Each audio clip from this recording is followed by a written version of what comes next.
Congratulations on making it this far. Up until now, the work that you've been doing has been focused on the behind-the-scenes aspect of career transition. With Module 4 in networking, we begin looking at the aspects of career transition involving face-to-face interaction with other people. You're now well-branded, know the process, and have an implementation plan in hand. It's time to start executing. We all know the importance of networking. Depending on the source, research suggests that 70 to 85% of jobs are found via networking. If that's the case, then why do we resist it so much? Very few people have told me through the years that they just love networking. There's always a little bit of sense of dread, whether it's a fear of rejection, not being comfortable talking with people you don't know, not knowing what to say, or most importantly, people tell me that they're too busy looking for a job to network. Well, that's a problem.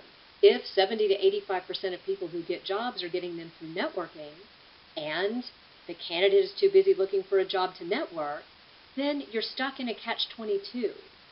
So we've got to change the perspective about networking and also the way that you go into it and execute it. Many people look at networking as a single event.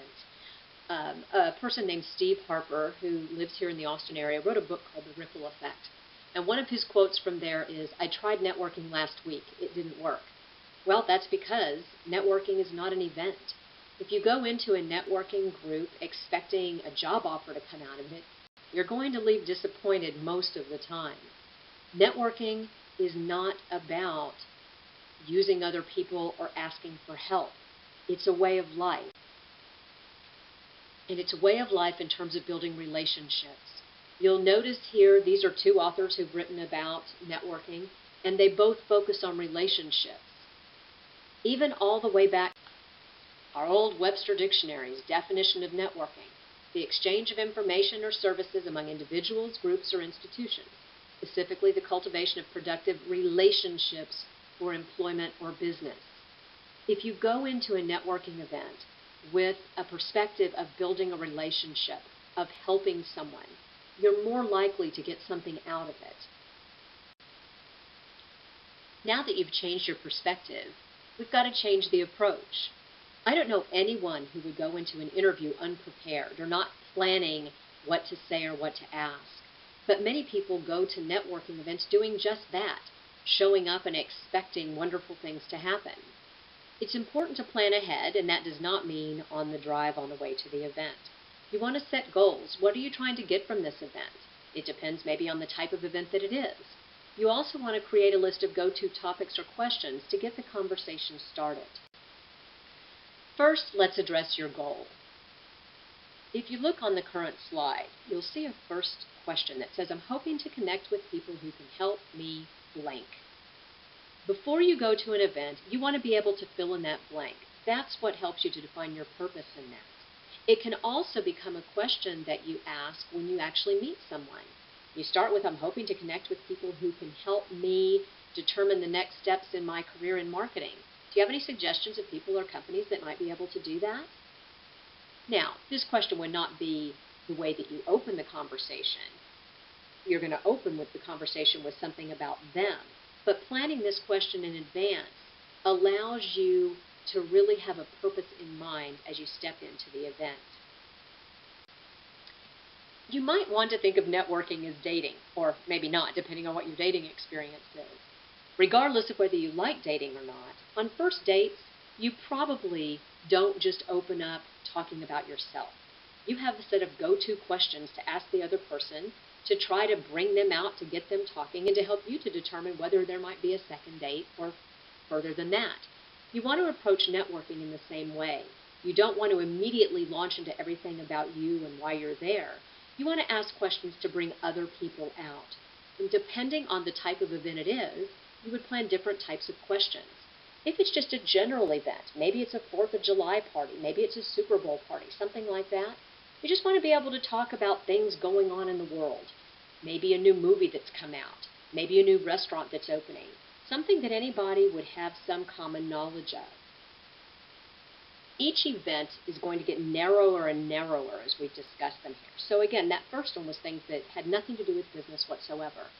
The second bullet there is about general business networking. I put groups like the Metropolitan Breakfast Club or the Launchpad Job Club in this category. These are groups where you have all kinds of different participants from all different industries, all different levels in industries. So here you want to be able to talk about general business type topics. Is Amazon going to bring their second headquarters here? Yeti is really growing and they've moved their headquarters.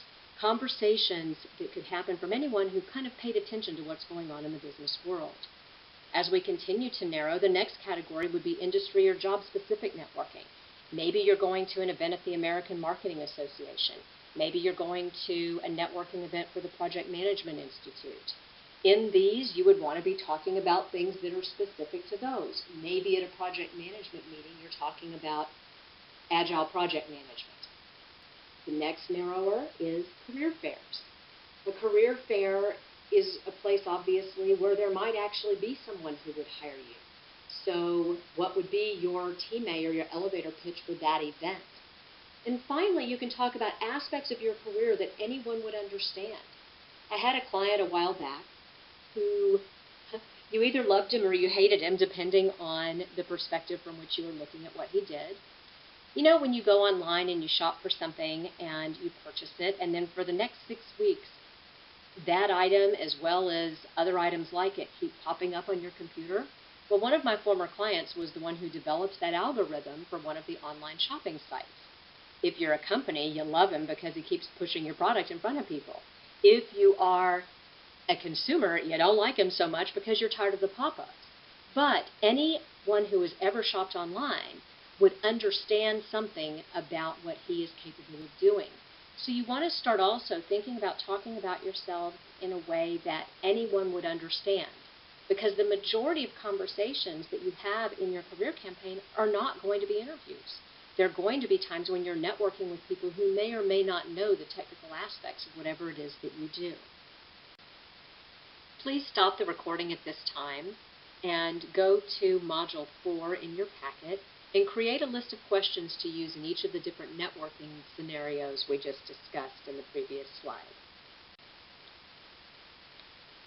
Once you have prepared your questions, you know your purpose going to the event, of course you want to tailor and practice your elevator pitch. Now this doesn't mean memorize and rehearse it.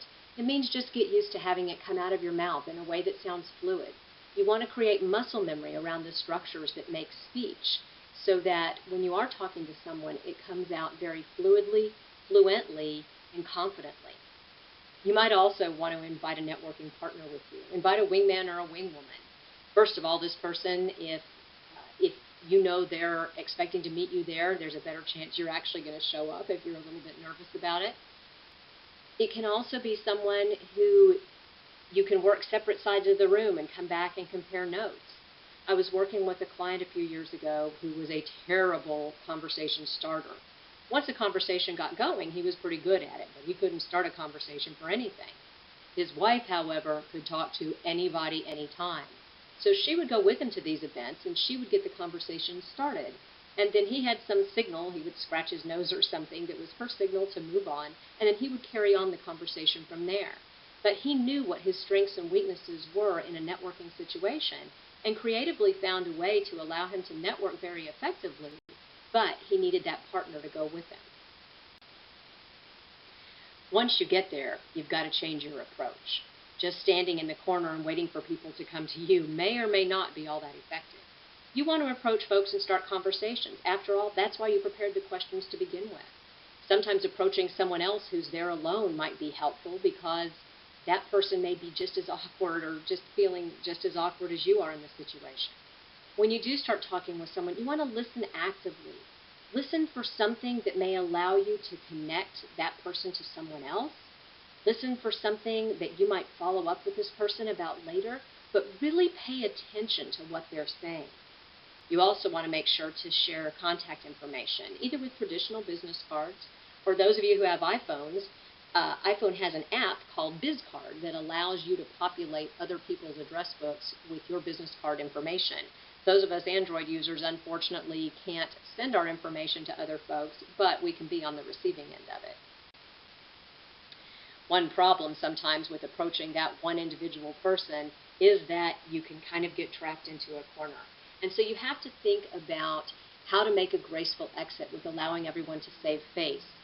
When I've asked clients in the past how they've approached extricating themselves from some of these conversations, common responses are, they need to go get a drink, or they need to go to the bathroom. Well, the problem is you're going to be spending a lot of time at the bar or in the men's or ladies' room.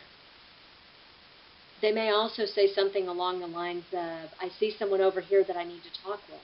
Well, the problem with that is that in saying that, you're suggesting to the person that you're talking with right now that whoever you've seen is more important than they are.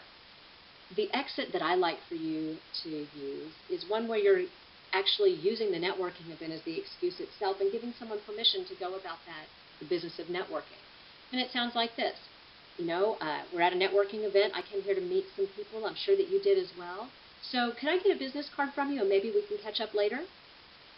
And that allows you to make your exit without making the other person feel bad. As an aside, you want to make sure that you're not the one that people want to make a graceful exit from. So pay attention to those body cues. Make sure that you're asking questions to get them talking, and that you're not monopolizing the conversation to a point that people are looking over your shoulder and are looking for that exit. In general, you want to adopt a how can I help you attitude. It's another reason to listen. Listen for the other people's purposes and what they're trying to get out of the event. And then you want to make sure to follow up with that. Be a connector for other people. You can serve as a host to the event where you've met someone who is interested in underwater basket weaving, and later you meet someone who builds baskets. And so you would want to connect those two people and have them maybe strike up a conversation together, and then they'll remember that you're the one who connected with them.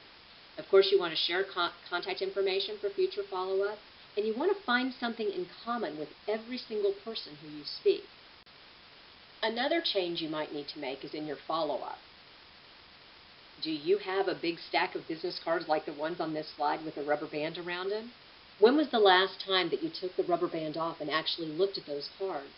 The cards don't do any good sitting in the bottom of a dresser or sitting in the bottom of the console in your car.